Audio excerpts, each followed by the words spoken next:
Bismillahirrahmanirrahim. Alhamdulillahi rabbil alamin wa sallallahu ala sayyidina Muhammadin wa alihi tahirin. Amma ba'd. Assalamualaikum warahmatullahi wabarakatuh. Bulan Ramadan identik dengan puasa dan puasa identik dengan ketakwaan. Ayat yang seringkali disampaikan ketika menjelaskan tentang kewajiban puasa di bulan Ramadan adalah ayat yang ada di surat Al-Baqarah. Allah Subhanahu wa taala berfirman, A'udzubillahi minasyaitonirrajim. Ya ayyuhalladzina amanu kutiba 'alaikumus shiyamu kama kutiba 'alal ladzina min qablikum la'allakum tattaqun. Wahai kalian yang beriman, wahai orang-orang yang beriman, telah diwajibkan atas kalian berpuasa sebagaimana telah diwajibkan atas orang-orang sebelum kalian supaya kalian bertakwa.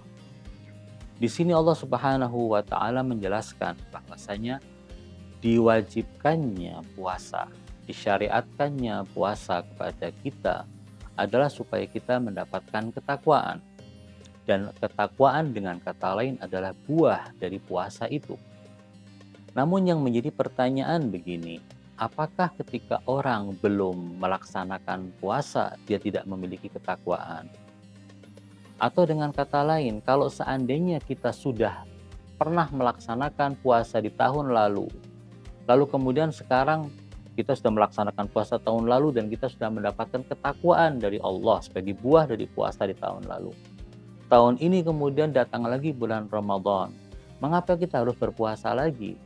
Mengapa kita harus mendapatkan ketakwaan lagi padahal kita sudah mendapatkannya? Bukankah orang kalau sudah mendapatkan ijazah S1 ya sudah, dia tidak perlu untuk menjalani pendidikan S1 lagi, dia sudah punya ijazah S1. Tinggal masuk ke jenjang S2 dan demikian orang ketika sudah mendapatkan sesuatu, maka dia sudah cukup dengan itu dan tidak akan mencari hal yang sama pada waktu yang lain. Di sini kemudian dijelaskan oleh para ulama bahwa yang namanya takwa itu merupakan sebuah hal yang bersifat berderajat. Ada derajat ketakwaan yang tinggi, ada derajat ketakwaan yang rendah. Allah Subhanahu wa taala menjanjikan kepada kita jika kita sudah berpuasa dengan puasa yang sebenarnya akan mendapatkan ketakwaan tersebut. Tahun depannya ketika kita berhadapan dengan bulan Ramadan lagi dan ada kewajiban puasa, kita berpuasa, maka kita akan mendapatkan ketakwaan yang lebih lagi. Apalagi jika misalnya naudzubillah antara puasa tahun ini dengan puasa tahun yang lalu ada masalah pada keimanan kita sehingga ketakwaan kita melemah dan merendah tingkatnya, dengan puasa tahun berikutnya akan terkatrol lagi dan naik lagi ketakwaan kita. Dari sisi yang lain kita harus juga perlu untuk melihat bahwa ketakwaan itu syarat orang bisa menerima kewajiban tersebut. Syarat yang dimaksudkan adalah tanpa adanya ketakwaan minimal, orang tidak mungkin akan terpanggil untuk melaksanakan puasa.